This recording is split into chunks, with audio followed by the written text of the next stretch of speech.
दोस्तों नमस्कार, आदाब, सत श्री अकाल। उर्मिलेश संवाद के इस कार्यक्रम में आपका बहुत बहुत स्वागत है। मैं हूं उर्मिलेश। अभी हाल में जवाहरलाल नेहरू विश्वविद्यालय, जो देश का बहुत ही विख्यात शिक्षण संस्थान है, उसमें छात्र संघ का चुनाव हुआ। इस बार बहुत धूम धड़ाका था चुनाव में। भारतीय जनता पार्टी आरएसएस का जो स्टूडेंट विंग है, एबीवीपी, काफी कोशिश कर रही थी कि उसे हर कीमत पर इस बार चुनाव में कब्जा कर लेना है स्टूडेंट यूनियन को, और सरकार से लेकर प्रशासन तक हर जगह से उसको बहुत समर्थन था। और दूसरी तरफ लेफ्ट यूनिटी पैनल था, जिसमें कि स्टूडेंट फेडरेशन ऑफ इंडिया, आयसा और डीएसएफ, इस तरह के ऑर्गेनाइजेशंस थे। तो ऐसा लगता था कि बिल्कुल एक तरफ सत्ता प्रतिष्ठान पूरी तरह खड़ा है और दूसरी तरफ जेएनयू के बच्चे हैं, जेएनयू के स्टूडेंट्स हैं। तो ऐसे चुनाव में अटकलें लग रही थी मीडिया में कि न जाने इस बार क्या हो जाएगा। लेकिन जो लेफ्ट यूनिटी पैनल है वो जीत गया बम्पर मेजॉरिटी के साथ। और उसकी जो लीड करने वाली शख्सियत हैं वो हैं अदिति। और इस पैनल की एक और विशेषता थी कि 4 पदाधिकारी जो जवाहरलाल नेहरू विश्वविद्यालय स्टूडेंट्स यूनियन के थे, उसमें 3 महिलाएं हैं इस बार। तो यह भी बहुत ही दिलचस्प है। चारों अच्छे से जीते, बहुत अच्छे बहुमत से। अदिति प्रेसिडेंट के रूप में जीती हैं। अदिति हमारे साथ इस वक्त मौजूद हैं। अदिति, आपको बहुत बहुत बधाई, शुभकामनाएं कि इतने चुनौतीपूर्ण चुनाव में आप लोगों ने बहुत अच्छे ढंग से जीता है। और अपने मूल्यों के आधार पर, अपने विचारों के आधार पर अ, तमाम खतरों को मोल लेते हुए, तमाम समस्याओं के बीच ये चुनाव लड़ा गया। तो सबसे पहले मैं आपका स्वागत करते हुए अपने दर्शकों श्रोताओं के फायदे के लिए चाहूंगा कि आप अपने बारे में सबसे पहले बताओ कि आप कहाँ से हो। जैसे लोग, अभी हमने अखबार में देखा, आप वाराणसी से हैं।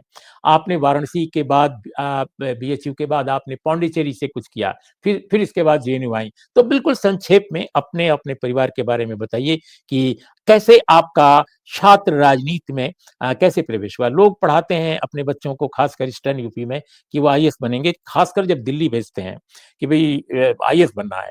तो आप कैसे छात्र राजनीति में मुखातिब हुए?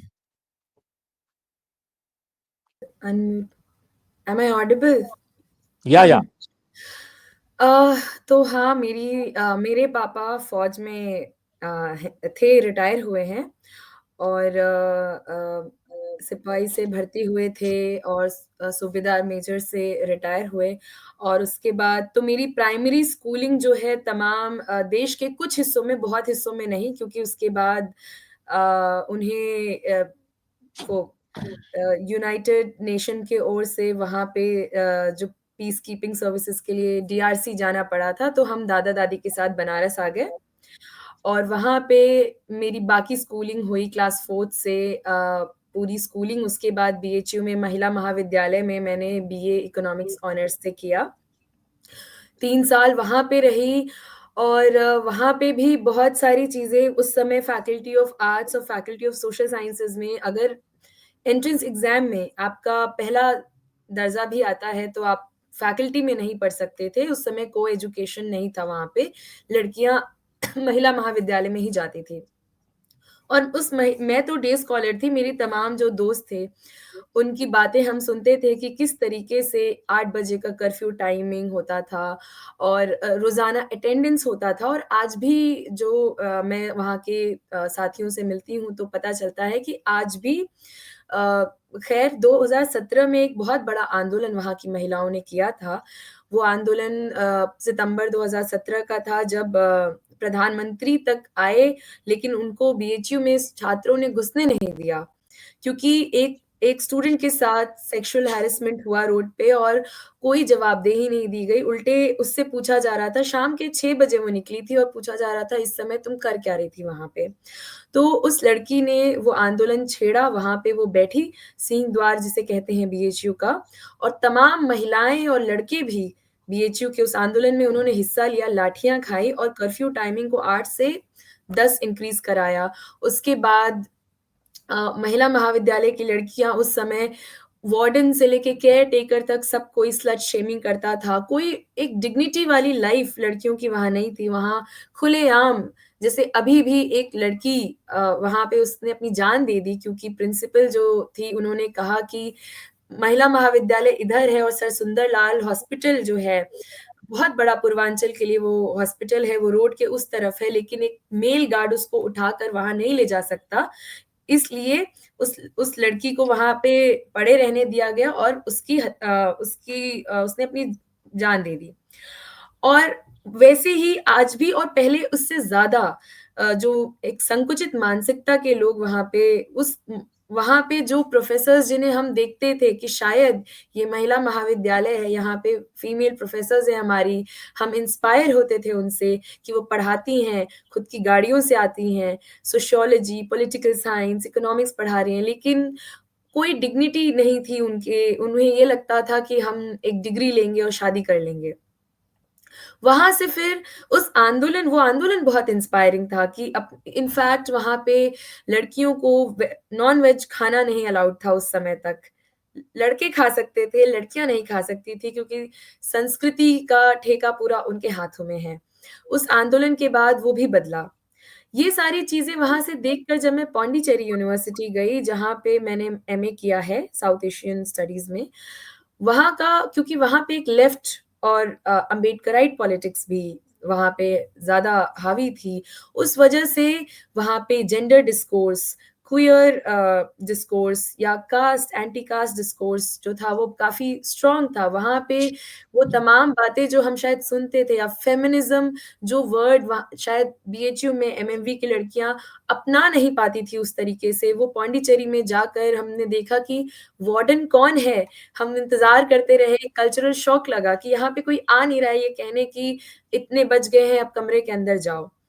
क्योंकि वो वहाँ की लेफ्ट पॉलिटिक्स की देन थी। कभी भी आप कोई कर्फ्यू टाइम आप कोई स्टूडेंट से बिना पूछे कोई भी नीति नहीं ला सकते और वो वही समय था जब दिल्ली में शाहीन बाग का प्रोटेस्ट पुरज़ोर अपने हाइट पे था और फी हाइक के खिलाफ मूवमेंट या ऑक्यूपाई यूजीसी उस समय ही वो भी हुआ था। वो सारी मुझे लगता है मेरे पूरे हायर एजुकेशन के दौरान क्योंकि 2015 से मैंने बीए शुरू किया, उस समय ही ये सरकार आ गई थी और जितना ये दमन करते हैं, उतना ही लोग इनके खिलाफ आवाज़ भी उठाते हैं उतने ज़ोर से। तो मेरी हायर एजुकेशन ऐसे कॉन्टेक्स्ट में हुई।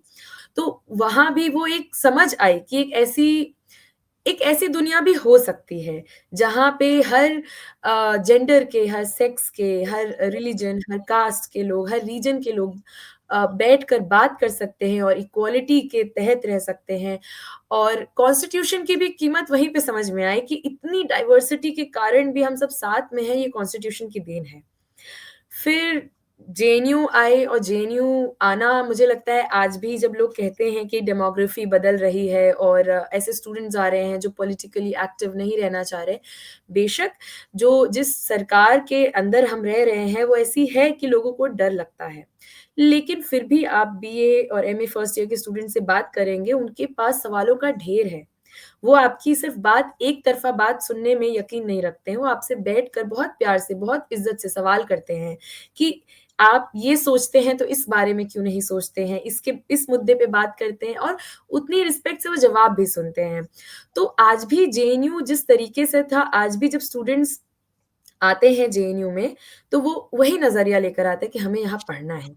और मैं 2022 के बैच की पीएचडी स्टूडेंट हूँ, मेरा 2023 से क्लासेस मेरी शुरू हुई थी और फिर उसके बाद 2024 के नवंबर में मैंने इंटरनल कमिटी के इलेक्शंस को कंटेस्ट किया था, यूनिवर्सिटी लेवल का इलेक्शन होता है और अभी मैं आइसा की तरफ से आइसा एसएफआईडीएसएफ के लेफ्ट यूनिटी की तरफ से मैं यूनियन में एक प्रेसिडेंट के तौर पे रिप्रेजेंटेटिव हूँ।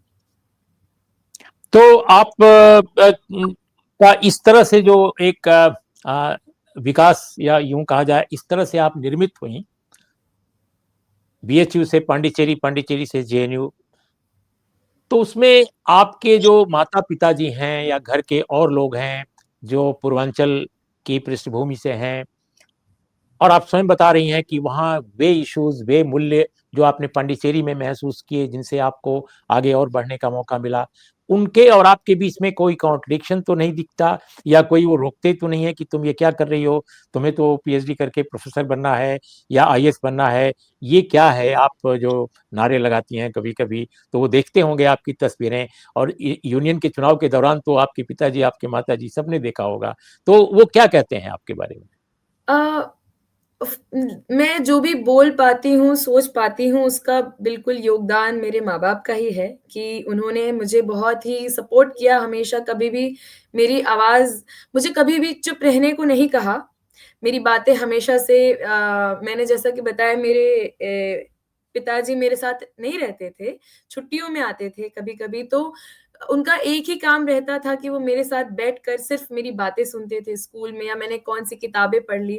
लेकिन बेशक आज वो क्योंकि हमें पता है कि स्पेशली एज़ अ वुमन आप अगर आवाज़ उठाते हैं तो ट्रोल आर्मी एकदम एक्टिव होती है और वो नहीं सुन सकती है अगर एक महिला और वो महिला इनकी जो एक विचारधारा है, जो एक जातिवादी, इस्लामोफोबिक, जो मिसोजिनिस्टिक, जो इनकी पितृसत्ता की विचारधारा है, उसमें अगर हम कोई महिला बोलती है, कोई महिला मनुस्मृति के खिलाफ अगर बोलती है, कोई महिला ये बोलती है कि वो रेखा गुप्ता के विचारों से या प्रज्ञा ठाकुर के विचारों से मेल नहीं खाती है, तो ट्रोल आर्मी ऑफ कोर्स उसको पु पुरज़ोर कोशिश करेगी कि उसको ह्यूमिलिएट करे और उससे किसी के भी माँ-बाप को डर लगेगा, तो उनको उनको भी मुझे लगता है बहुत ही वाजिब उनका भी डर है कि तुम क्या सेफ रहोगी।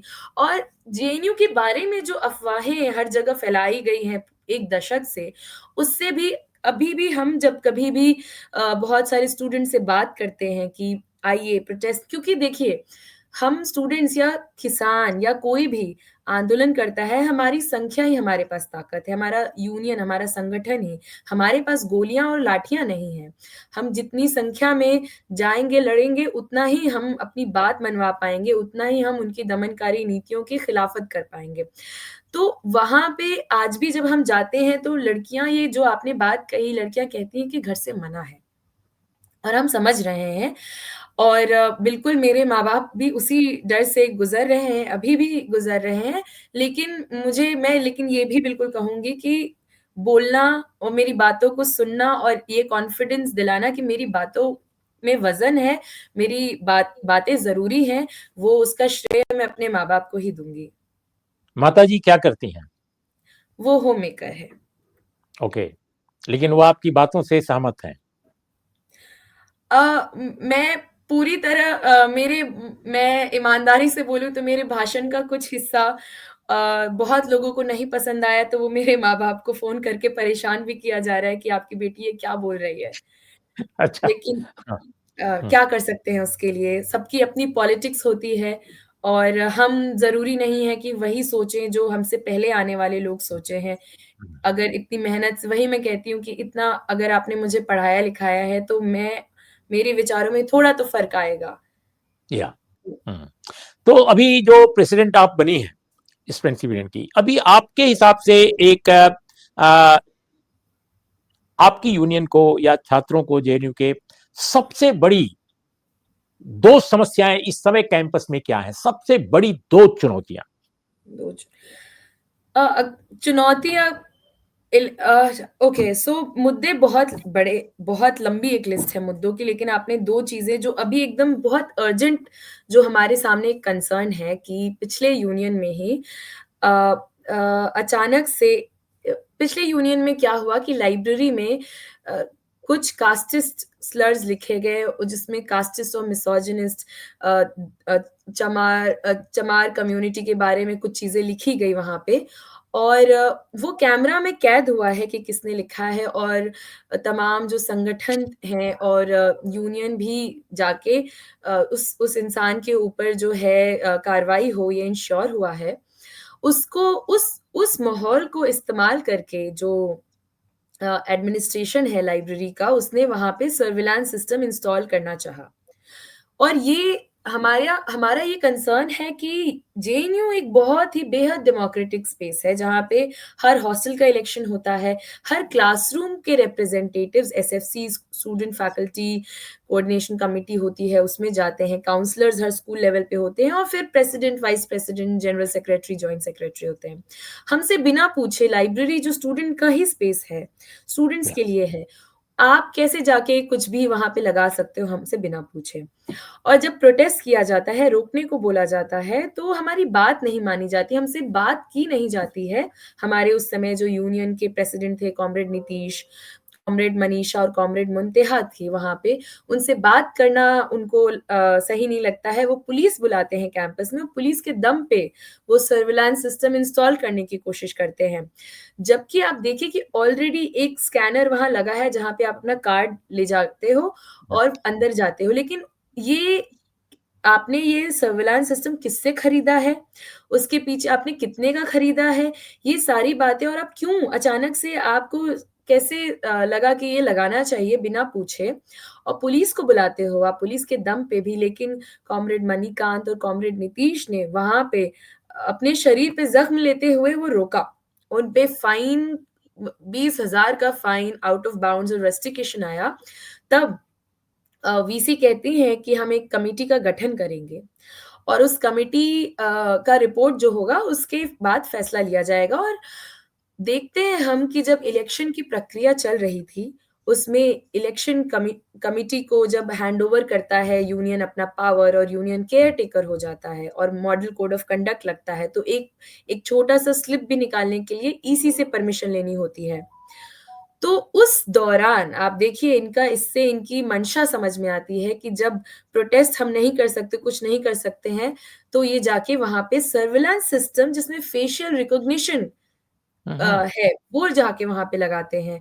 और इससे अर्जेंट मुद्दे हैं, हमारी लाइब्रेरी की सीलिंग्स जो हैं वो गिर रही हैं, पंखे गिर जाते हैं। 15-15 दिन में आए हुए स्टूडेंट्स, सबसे पहला उनका एक्सपीरियंस ये होता है कि डॉर्म में उनके बिस्तर पे पंखा गिर जा रहा है।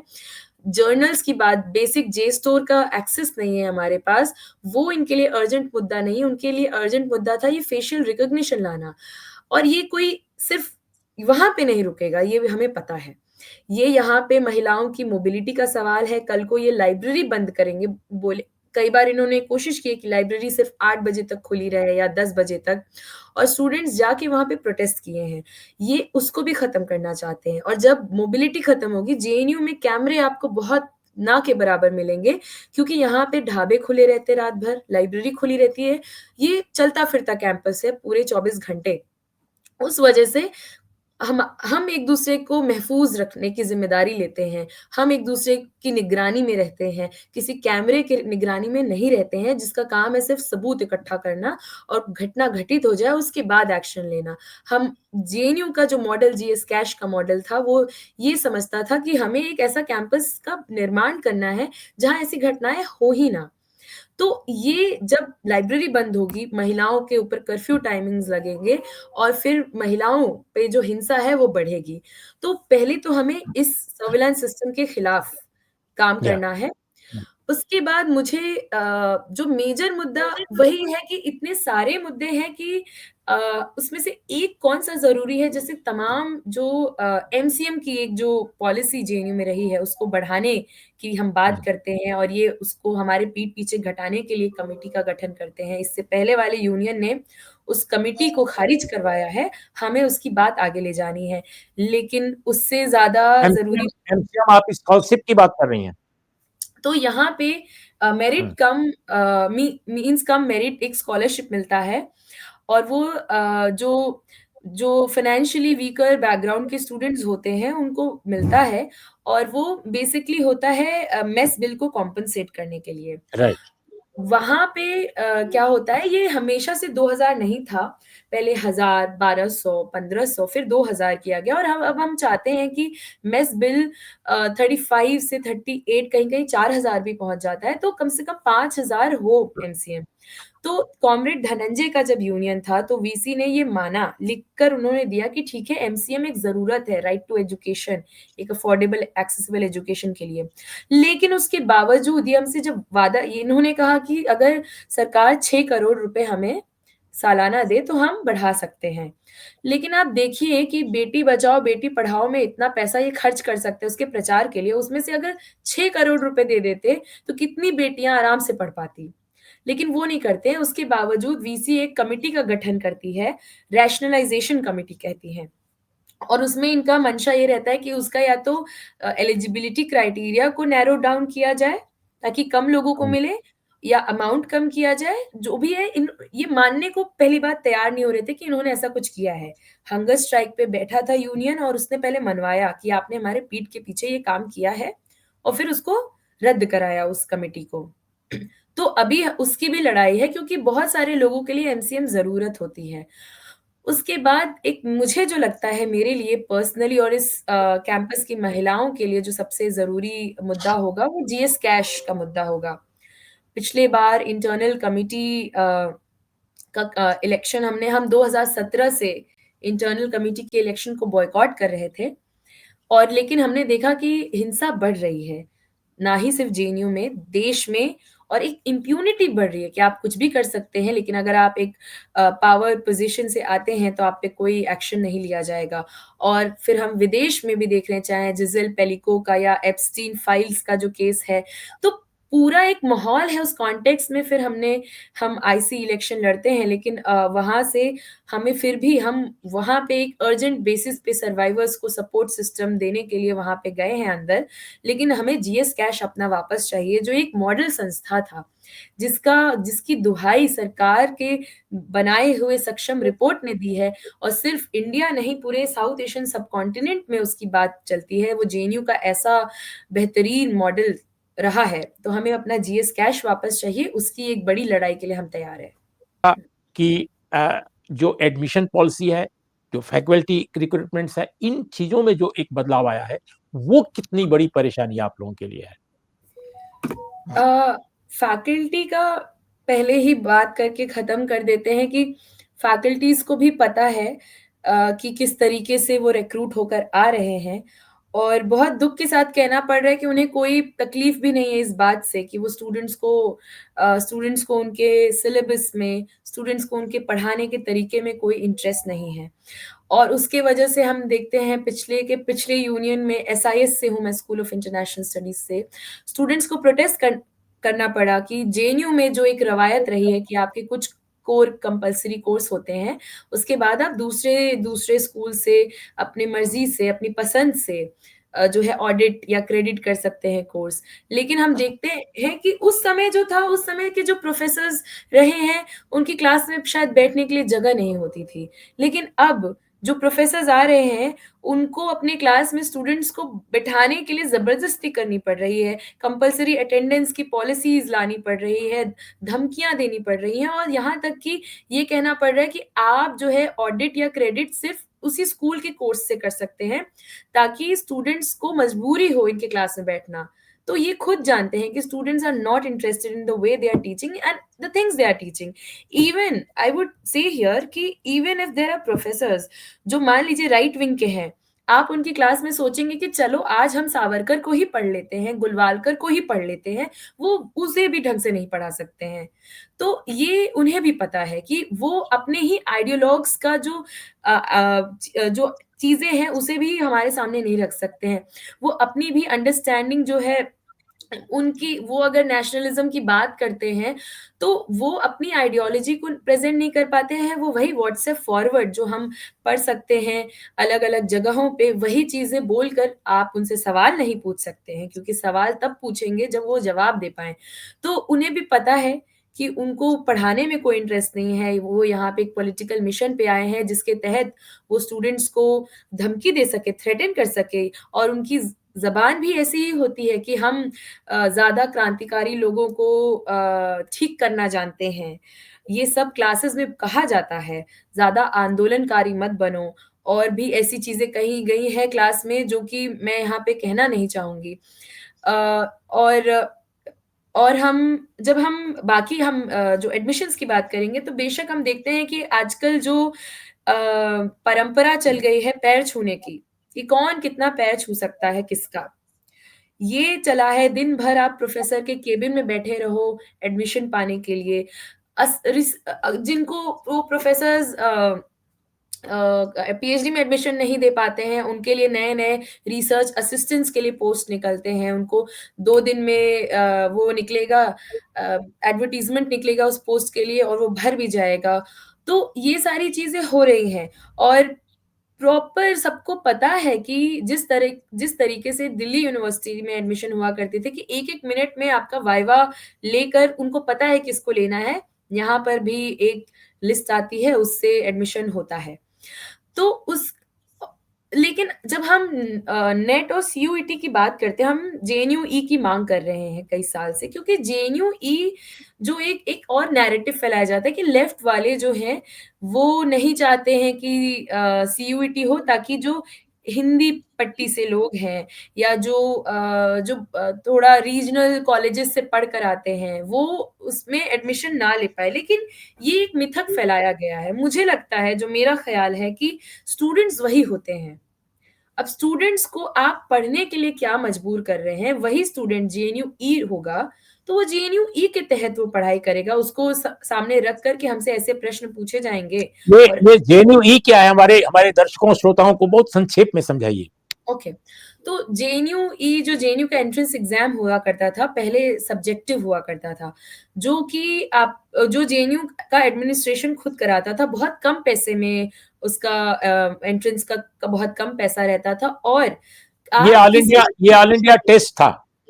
हाँ, ऑल इंडिया। जेएनयू हाँ, और आप किसी भी भाषा में अंग्रेज़ी, हिंदी, मलयालम, असमीज़ वो आपकी मर्ज़ी है आप किस भाषा में लिखें, वो एडमिनिस्ट्रेशन की ज़िम्मेदारी रहती थी कि वो इंतज़ाम कराए कि आपकी भाषा जो है उसमें एक एग्ज़ामिनर को बुलाया जाए और वो चेक करे।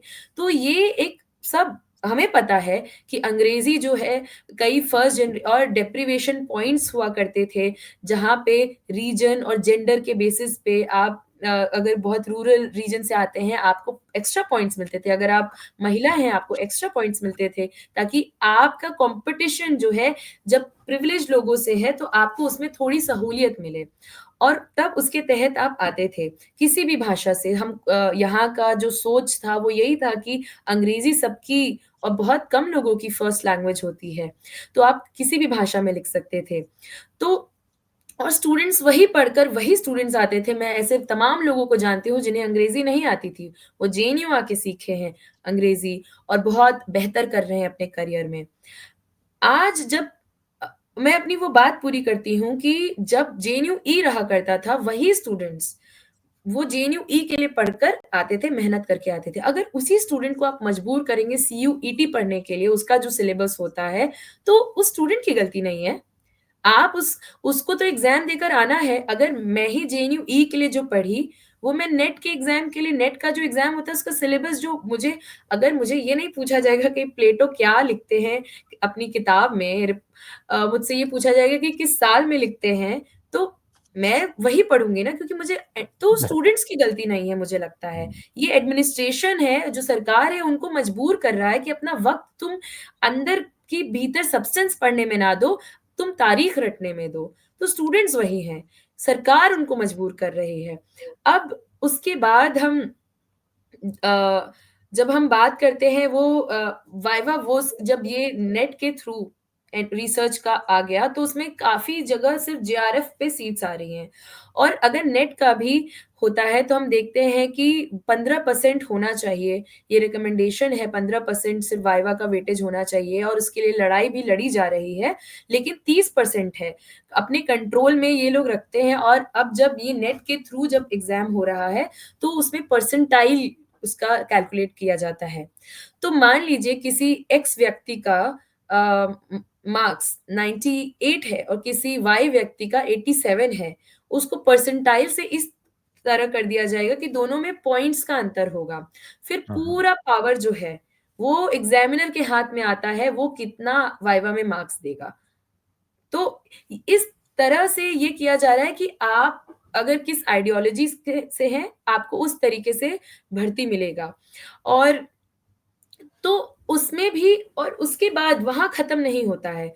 उसमें से उन लोगों को जो एबीवीपी के तहत या आरएसएस के तहत एंट्री लेते हैं, उनको सिर्फ वो एंट्री लेके वो रुक नहीं सकते हैं, आपको गुंडागर्दी भी करनी है।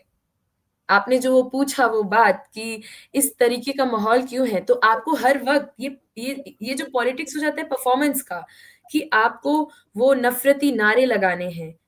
आपको हिंसा करना है, दिखाना है कि आपको अगर एंट्रेंस दिया गया है, एडमिशन दिया गया है, तो आप क्या उनकी जो नफ़रत और हिंसा की राजनीति है, उसको प्रोपेगेट कर रहे हो कि नहीं कर रहे हो?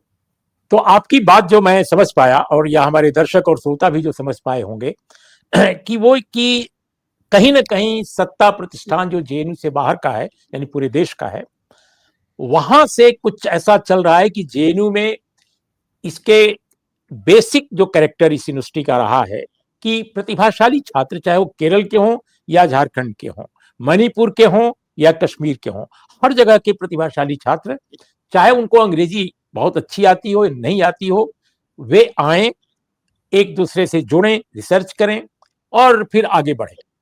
तो इसको रोकने के लिए ऐसा लगता है कि वे चाहते हैं कि जो लोग सत्ता में आज बैठे हैं, उनको फेवर करने वाले या उनकी वैचारिकी को ज्यादा से ज्यादा प्रचारित प्रसारित करने वाले लोग कैंपस में ज्यादा आ जाए, क्योंकि उनको लगता है कि हमारे लोग नहीं आ पाते थे, तो अब हम अपने लोगों को ज्यादा से ज्यादा शामिल कराएं। तो इसमें मेरा सवाल यह है कि जो जेएनयू का प्रतिष्ठान है, मैं बाहर के सत्ता प्रतिष्ठान की बात नहीं कर रहा हूं, जो जेएनयू के लोग हैं, प्रोफेसर्स, जो कमिटीज हैं, जो जो चांसलर वाइस चांसलर्स हैं, वाइस चांसलर हैं, ये लोग क्या इसमें एक प्रोफेशनलिज्म नहीं करने की कोशिश कर रहे हैं कि नहीं साहब, हमारे यहाँ बेहतर ढंग से परफॉर्मेंस होनी चाहिए, हमारे यहाँ बेहतर लोग आए, ये क्यों नहीं किया जा रहा है? देखिए, एक हमारी सेकंड। हमारी वीसी जो है, हम्म, खुलेआम ये कहती हैं कि वो आरएसएस से एफिलिएटेड हैं। तो ये कोई छुपी हुई बात नहीं है। यहाँ पर आप देखिए कि स्टूडेंट्स को अगर कोई भी कमिटी हॉल चाहिए या कुछ, मैं खुद इंटरनल कमिटी की रिप्रेजेंटेटिव रही हूँ। कुछ कई स्कूल्स ऐसे हैं जहाँ पे मुझे वर्कशॉप कराने के लिए जगह नहीं दी जाती है। चाहे डिसेबिलिटी या सेक्सुअलिटी या जेंडर पे कोई भी वर्कशॉप मुझे कराना होता है, बहुत मुश्किल होता है कई-कई सेंटर्स में। जबकि वहाँ पे एबीवीपी अपना बड़े-बड़े कमिटी रूम्स में यूनिट कॉन्फ्रेंस करा सकते हैं। हम एक वर्कशॉप नहीं करा सकते हैं। तो वो भी अगर हम ऑफ़िस होल्ड करते हैं फिर भी नहीं करा सकते हैं। यहाँ पे देखिए कि आपको रोज़ाना हफ़्ते भर में कभी एक आपको इस्कॉन के लोग अपनी प्रसाद बाँटते या किताब बाँटते मिल जाएँगे। ठीक है, कोई दिक्कत नहीं है। लेकिन आप वही सोचिए, वहाँ किसी और माइनॉरिटी धर्म का कोई ये काम कर रहा होता तो उस समय ये न्यूज़ में कैसे जाता? हर वक़्त हम कन्वेंशन सेंटर नहीं बुक कर सकते क्योंकि बहुत पैसा लगता है और हमें कहा जाता है, हमें तमाम बहाने दिए जाते हैं और उनके लिए कन्वेंशन सेंटर हमेशा अवेलेबल रहता है। तो ये पिछले 2 साल से कम मेरी जानकारी में है, पिछले साल भी हुआ था, इस साल भी हुआ है। एबीवीपी से और आरएसएस के पुरुष हैं, वो पथ संचलन करते हैं और महिलाएँ बगल में खड़ी होकर उन पे फूल बरसाती हैं। ये होता है और कैंपस को इस तरीके से जो है सैफ्रनाइज़ करने की कोशिश की जा रही है, तरीके से यूज़ किया जा रहा है और जेएनयू से उनको एक ख़ासा दिक्कत है। दिक्कत ये भी है क्योंकि ये जेएनयू एक मॉडल, सस्ती शिक्षा का मॉडल बन के खड़ा है कि हर साल उन्हीं के पैरामीटर्स पे जेएनयू हमेशा टॉप पे आता है। और ये थक गए हैं, फंड कट कर के थक गए हैं, फिर भी टॉप पे आ रहा है क्योंकि ये यहाँ के स्टूडेंट्स जो ऐसे भी स्टूडेंट्स आते हैं जो जिन्हें हम कह रहे हैं अलग नहीं, वो सीयूईटी से भी जो स्टूडेंट्स आ रहे हैं वो भी यहाँ पे आके पढ़ते हैं, वो भी अपना नज़रिया यहाँ पे रखते हैं, सीखते हैं, उसी सपने के साथ आते हैं, उन्हीं संघर्षों के साथ आते हैं। हाँ, ये बात अलग है कि जो एबीवीपी है, आरएसएस है, वो उनको उनको नौकरियाँ दे सकती है। अगर वो एमए में है, तो उनको कह सकती है कि तुमको तुरंत पीएचडी। तो इसी से फिर वो परफ़ॉर्मेंस करना शुरू करते हैं कि सबसे ज़्यादा परफ़ॉर्मेटिव जो नफ़रत और हिंसा में हो सकता है, उसको सबसे ज़्यादा इनाम मिलेगा। और संक्षेप, आप क्या आगे करना चाहेंगी यूनिवर्सिटी जब छोड़ेंगी तो, भविष्य में? मैं ऑफ कोर्स एक्टिविज़्म से जुड़ी रहना चाहती हूँ, लेकिन मैं कहीं पे पढ़ाना चाहती हूँ। मैं चाहूँगी कि मैं जेंडर पे, सोशल मूवमेंट पे, पॉलिटिक्स पे पढ़ाऊँ क्लासरूम्स में। और हाँ, मैं किसी न किसी तरीके से मैं आइसा के ही कई और जो सिस्टर ऑर्गनाइज़ेशंस हैं, उसमें मैं इन्वॉल्व रहूँगी, अगर मैं स्टूडेंट नहीं रहूँगी तो। सो ओके अदिति, बहुत-बहुत धन्यवाद। बहुत ही अच्छे ढंग से आपने अपनी बात पेश की। कोई हो सकता है हमारे बहुत सारे दर्शक, श्रोता सहमत हों आपकी हर बात से, कुछ लोग असहमत किसी बात से हों, लेकिन डायलॉग की जो कल्चर जेएनयू की है, उसको आपने बहुत बेहतरीन ढंग से अपनी बात रखी है। तो दोस्तों, आज इतना ही। नमस्कार, आदाब, सत श्री अकाल।